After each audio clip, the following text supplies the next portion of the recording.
Shalom semuanya. Hari ini adalah Jumat Agung, di mana kita memperingati kematian Tuhan Yesus. Kita akan merenungkan kembali kasih Tuhan Yesus yang luar biasa bagi kita semua. Yohanes 3 ayat 16 berkata, "Karena begitu besar kasih Allah akan dunia ini, sehingga Ia telah mengaruniakan Anak yang tunggal, supaya setiap orang yang percaya kepadanya tidak binasa, melainkan beroleh hidup yang kekal." Ada apa dengan manusia sehingga Tuhan Yesus harus datang ke dalam dunia ini? Alkitab berkata, semua orang telah berbuat dosa dan telah kehilangan kemuliaan Allah. Upah dosa adalah maut, mati, tempatnya di neraka. Neraka adalah tempat yang sangat mengerikan. Jangan sampai masuk neraka. Karena itu Tuhan Yesus datang ke dalam dunia ini untuk menyelamatkan kita semua. Bagaimana cara Tuhan Yesus menyelamatkan kita? Alkitab berkata, Tuhan Yesus yang tidak mengenal dosa, dijadikan dosa oleh karena kita semua. Supaya di dalam Dia, yaitu mereka yang percaya kepada Tuhan Yesus, dibenarkan oleh Allah. Apa arti dari ayat ini? Tadi dikatakan semua orang telah berbuat dosa dan telah kehilangan kemuliaan Allah. Upah dosa ialah maut, mati. Jadi Tuhan Yesus harus mati menggantikan saudara dan saya. Salibnya,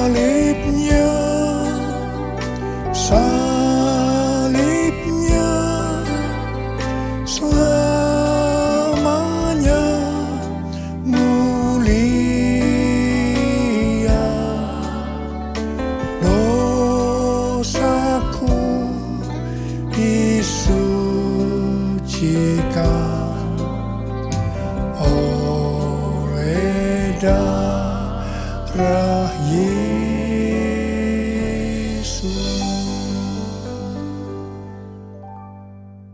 Kalau kita melihat cara mati Tuhan Yesus, saya katakan sangat-sangat tidak manusiawi. Alkitab menuliskan ada 10 tahap penderitaan Tuhan Yesus dari Taman Getsemani sampai Golgota. Sangat mengerikan. Tahap yang pertama, ketika berada di Taman Getsemani, Tuhan Yesus berdoa kepada Bapa dalam keadaan ketakutan. Sampai peluhnya seperti tetes-tetes darah yang jatuh ke tanah. Pada saat itu seorang malaikat turun untuk menguatkan Tuhan Yesus. Tuhan Yesus berdoa kepada Bapa, "Ya Bapakku, jika sekiranya mungkin, biarlah cawan ini lalu daripadaku. Tetapi jangan seperti yang ku kehendaki, melainkan seperti yang kau kehendaki." Tuhan Yesus berdoa 3 kali kepada Bapa. Tapi Bapa tidak menjawab. Di sini Tuhan Yesus tahu bahwa Dia harus mengalami penderitaan ini. Di sini Tuhan Yesus mengajar kepada kita bahwa di dalam doa kita boleh menawar, tetapi jangan memaksakan kehendak. Bagi yang sekarang dalam keadaan ketakutan, kita harus ingat bahwa Tuhan Yesus pernah mengalami ketakutan untuk menebus dosa kita semua. Karena itu datanglah kepada Tuhan Yesus. Dia pasti mampu dan mau menolong kita semua. Tahap yang kedua, Tuhan Yesus ditangkap. Dia dituduh dengan bermacam-macam tuduhan. Diludahi, mukanya ditinju, dipukul. Tetapi Tuhan Yesus tidak membalas. Di sini Tuhan Yesus mempraktekkan apa yang diajarkannya kepada kita. Agar kita mengasihi dan berdoa bagi orang-orang yang membenci kita. Mengutuk kita, mencaci maki kita. Jikalau kita hanya mengasihi orang-orang yang mengasihi kita, apa jasa kita?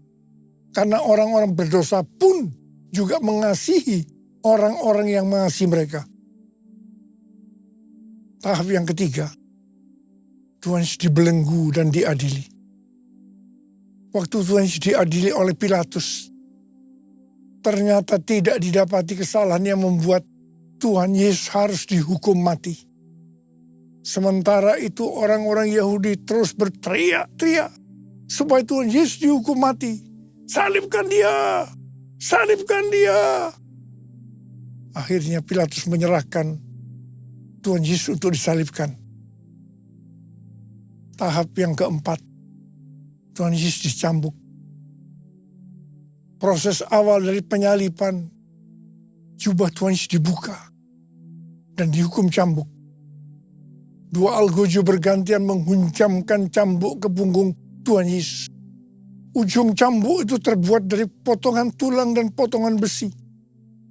Tiap kali cambuk itu dihunjamkan ke punggung Tuhan Yesus, itu menimbulkan luka yang dalam. Tuhan Yesus berteriak-teriak kesakitan. Darah Tuhan Yesus bercucuran. Tuhan Yesus bermandikan darah.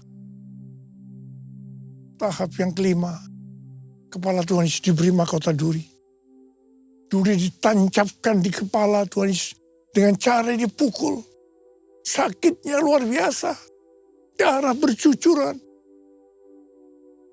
Tahap yang keenam, Tuhan Yesus memikul salib. Dalam kesakitan, berlumuran darah, ditambah semalaman Tuhan Yesus tidak tidur. Tuhan Yesus harus memikul salibnya. Tuhan Yesus jatuh bangun karena tidak kuat. Maka Simon dari Kirene disuruh menggantikannya. Tahap yang ketujuh, tangan dan kaki Tuhan Yesus dipaku. Sakitnya luar biasa. Darah bercucuran. Tahap yang kedelapan, Tuhan Yesus digantung di atas kayu salib. Pada saat itu Tuhan Yesus menderita secara lahir maupun batin. Secara lahir, dia merasakan sakit yang luar biasa di sekujur tubuhnya. Dan juga merasa sesak karena ada cairan yang menegang jantungnya. Secara batin, Tuhan Yesus menderita. Karena Tuhan Yesus melihat semua orang yang lalu lalang menghujat dia. Ahli-ahli Taurat, tua-tua, imam-imam menghujat dia. Bahkan salah satu penjahat di sebelahnya juga ikut menghujat. Tahap yang ke-9. Tuhan Yesus merasa ditinggalkan oleh Bapa. Sekitar jam 12 siang sampai jam 3 petang. Tiba-tiba langit di sekitar Golgota menjadi gelap. Tuhan Yesus gelisah. Dan dia berteriak, Eli, Eli, lama sabachthani. Allahku, Allahku, mengapa engkau meninggalkan aku? Tuhan Yesus merasa ditinggalkan oleh Bapa. Orang yang berdosa pada hakikatnya dipisahkan dari Bapa. Jadi untuk menebus orang yang berdosa, maka Tuhan Yesus harus merasakan ditinggalkan oleh Bapa. Dipisahkan dari Bapa. Saya percaya ini adalah puncak penderitaan Tuhan Yesus. Penderitaan lainnya tidak ada artinya dibandingkan merasa ditinggalkan oleh Bapa. Bagi saya, kalau saya tidak bisa merasakan hadirat Tuhan, itu adalah hal yang paling berat dalam hidup saya. Karena itu setiap hari saya selalu menjaga langkah-langkah dalam hidup agar saya terus mengalami hadirat Tuhan. Kalau ada dosa, harus cepat diselesaikan supaya terus merasakan hadirat Tuhan. Saya berharap saudara juga melakukan hal yang sama seperti itu. Kalau ada di antara kita yang sudah tidak merasakan hadirat Tuhan, dan kita menganggap itu biasa, kita harus bertobat. Tidak ada yang lebih berbahagia daripada kalau kita berada dalam hadirat Tuhan.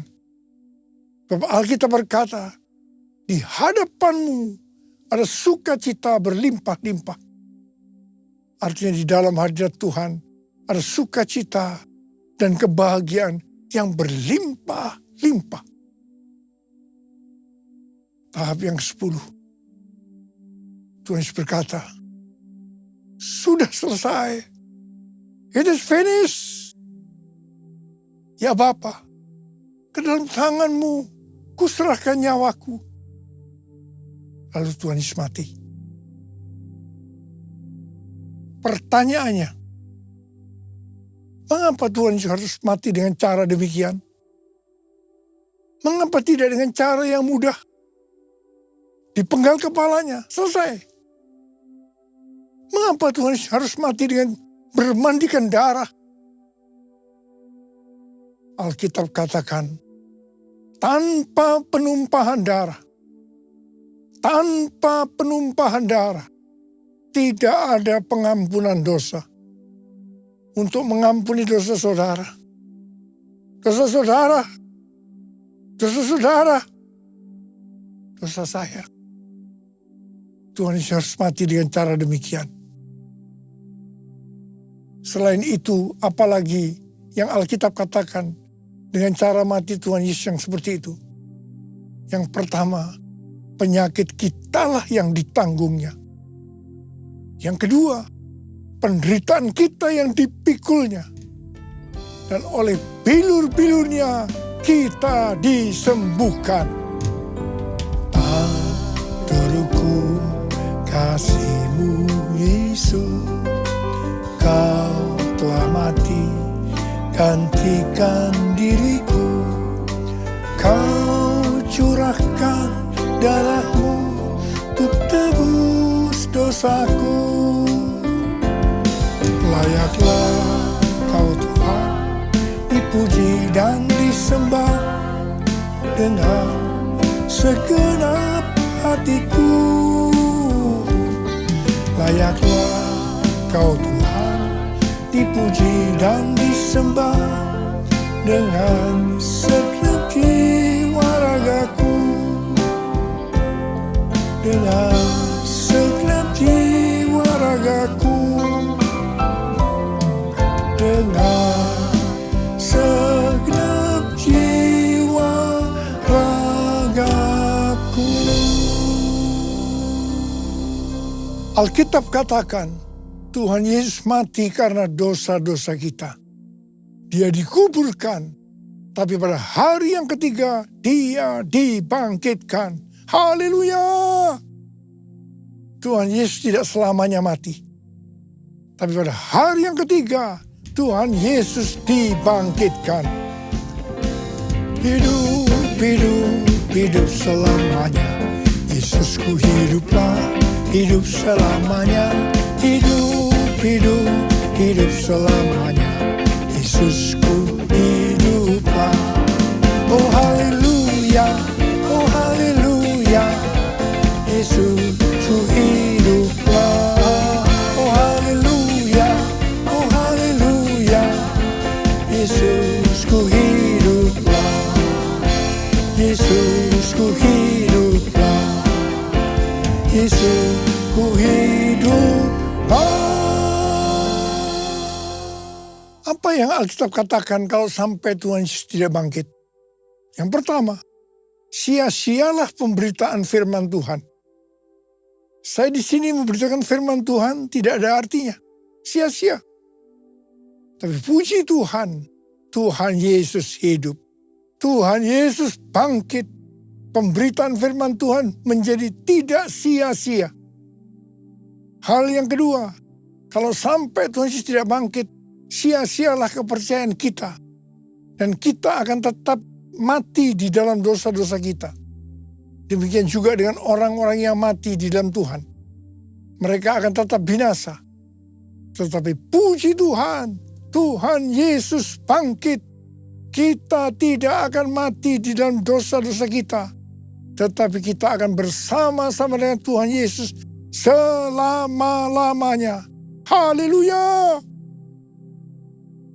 Hal yang ketiga, kalau sampai Tuhan Yesus tidak bangkit, kita adalah orang-orang yang paling malang dari segala manusia. Tetapi puji Tuhan, Tuhan Yesus bangkit. Kita bukan orang-orang yang paling malang, tapi justru orang-orang yang paling beruntung dari segala manusia. Ada berapa banyak orang-orang yang paling beruntung dari segala manusia? Angkat tangan saudara. Sebab dia hidup, ada hari esok. Sebab dia hidup, ku tak gentar. Karena ku tahu dia pegang hari esok. Hidup jadi berarti sebab dia hidup. Hidup jadi berarti sebab dia hidup. Hidup jadi berarti sebab Yesus hidup. Karena Tuhan Yesus hidup, maka ada hari esok. Karena Tuhan Yesus yang pegang hari esok saudara dan saya, dia hidup. Dia berkata kepada kita semua, jangan kamu khawatir. Jangan kamu khawatir. Apa yang akan kamu makan? Apa yang akan kamu minum? Apa yang akan kamu pakai? Semua itu dicari oleh bangsa-bangsa yang tidak mengenal Allah. Tapi Bapamu di surga tahu, kamu memerlukan semuanya itu. Karena itu, carilah dulu kerajaan Allah dan kebenarannya. Maka semuanya, apa yang saudara butuhkan akan ditambahkan kepadamu. Yang percaya katakan amin. Karena Tuhan Yesus hidup, maka mujizat-mujizat yang dilakukan oleh Tuhan Yesus masih ada sampai dengan hari ini.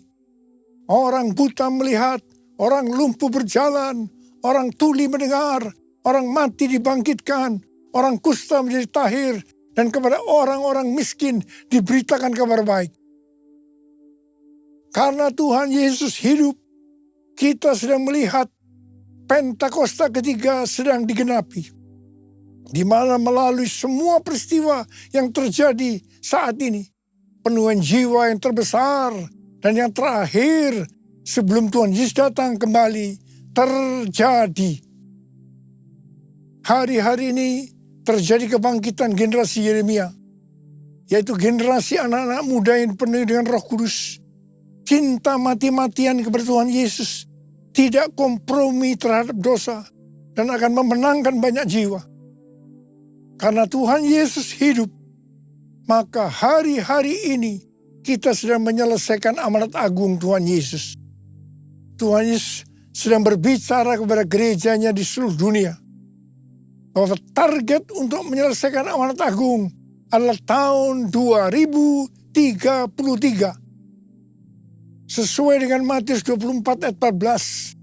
Maka sesudah amanat agung selesai, maka Tuhan Yesus akan datang kembali. Kata sesudah ini tidak ada seorang pun yang tahu.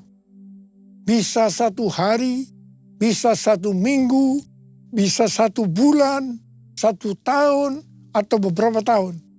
Tetapi yang pasti waktunya tidak akan lama.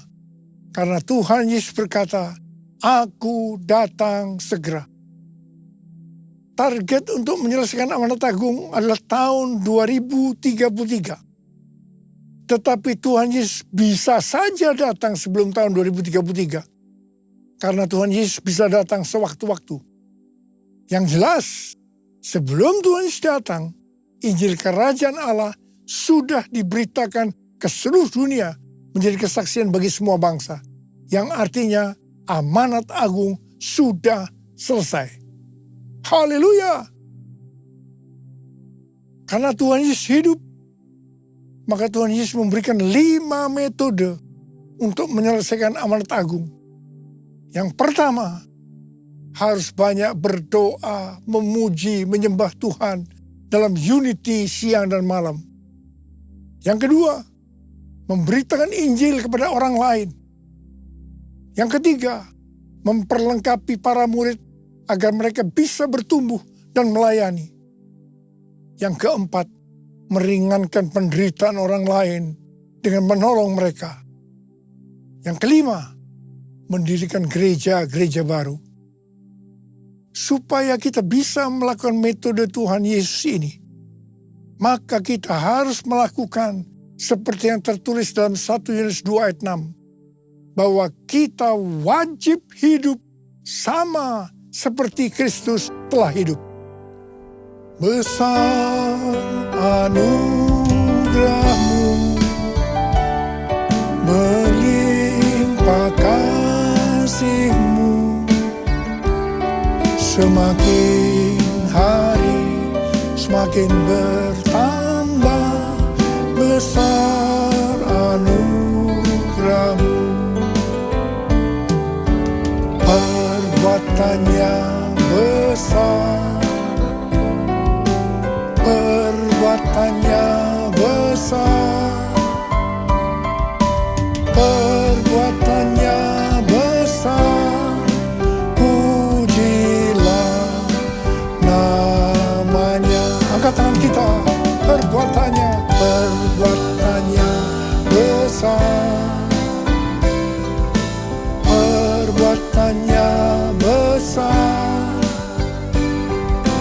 perbuatannya besar, pujilah namanya. Mari sembah Dia, Pura Basikara, yang sudah berbahasa roh itu berbahasa roh saat ini. Pura yang belum berbahasa roh jangan diam, katakan haleluya, haleluya, haleluya. Pura la bala bala bala bala, pura la la bala bala bala bala bala bala bala bala bala bala, pura la la bala bala bala bala bala bala bala bala bala bala, pura bala bala bala bala bala bala bala bala. Bapa, curahkan pengurapan-Mu buat kami semua. Pakai kami menjadi alat-Mu untuk menyelesaikan amanat agung ya Tuhan. Terima pengurapan Tuhan, terima. Perbuatannya besar, perbuatannya besar, perbuatannya besar, pujilah namanya.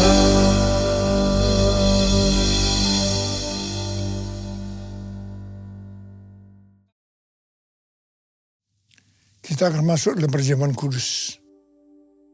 Kita akan mengingat ayat ini. Sebab setiap kali kamu makan roti ini dan minum cawan ini, kamu memberitakan kematian Tuhan sampai Ia datang. Perjamuan kudus adalah perjamuan Tuhan Yesus sendiri. Setiap kali kita masuk ke dalam perjamuan kudus, Tuhan Yesus selalu berkata, biarlah ini menjadi peringatan akan aku. Karena itu mari, tundukkan kepala, arahkan hati kita kepada kebaikan Tuhan. Supaya kita lebih mengasihi Tuhan Yesus. Kita lebih mengasihi satu dengan lain. Bapa, siapakah kami sebelum kami mengenal Engkau? Kami semua orang berdosa. Upah dosa adalah maut, mati. Tapi Engkau yang tidak berdosa telah dijadikan dosa oleh karena kami ya Tuhan. Engkau harus turun dari sorga mulia, mati ganti kami dengan penderitaan yang luar biasa. Sungguh kalau kami pikirkan betapa baiknya Engkau itu. Engkau jadikan kami sebagai anak-anak-Mu. Engkau berkati, Engkau tuntun, Engkau bela. Engkau hajar juga kalau kami salah. Itu Engkau ya Abah. Itu Engkau. Tuhan akan memberkati kita melalui perjamuan kudus. Tapi Tuhan mau kita makan dan minum dengan cara yang benar. Karena itu masing-masing berdoa. Lihat keadaan dirimu. Introspeksi. Kalau ada dosa yang Tuhan ingatkan saat ini, langsung minta ampun. Minta ampun supaya diberkati. Ampuni kami Tuhan. Ampuni.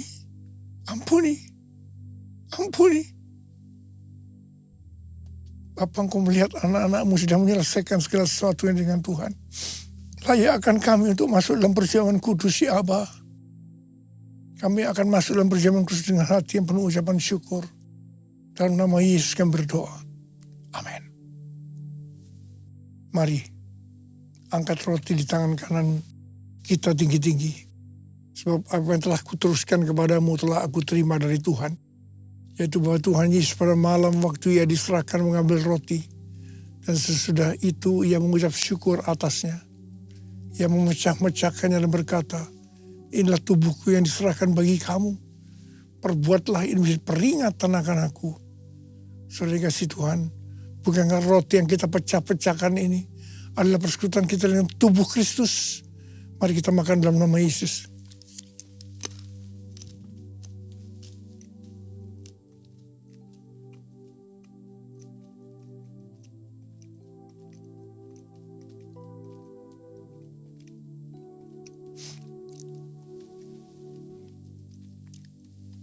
Angkat cawan di tangan kita tinggi-tinggi.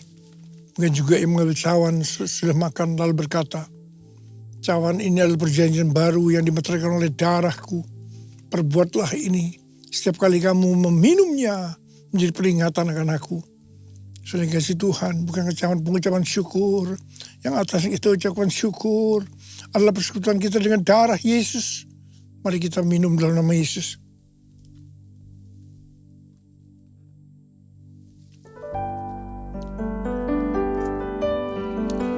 Ucapkan syukur dan terima kasih dengan suara. Jangan diam. Tuhan, terima kasih ya Tuhan. Terima kasih ya Tuhan. Terima kasih ya Tuhan. Terima kasih ya Tuhan. Terima kasih. Kau melihat anak-anakmu. Saat ini kau sedang menyembuhkan yang sakit. Membebaskan yang terikat. Engkau menghibur yang susah, Engkau menguatkan yang lemah, Engkau memberikan pengharapan-pengharapan yang baru bagi yang datang dengan keadaan putus asa. Tuhan, terima kasih. Tuhan, terima kasih. Terima kasih. Terima kasih. Terima kasih Yesusku. Terima kasih Yesusku. Puji syukur hanya bagi Tuhanku. Terima kasih Yesusku, terima kasih Yesusku. Puji syukur hanya bagi Tuhanku. Terima kasih, terima kasih Yesusku, terima kasih Yesusku. Puji syukur hanya bagi Tuhanku. Terima kasih Yesusku, terima kasih Yesusku. Puji syukur hanya bagi Tuhanku. Puji syukur hanya bagi Tuhanku. Puji syukur hanya bagi Tuhanku.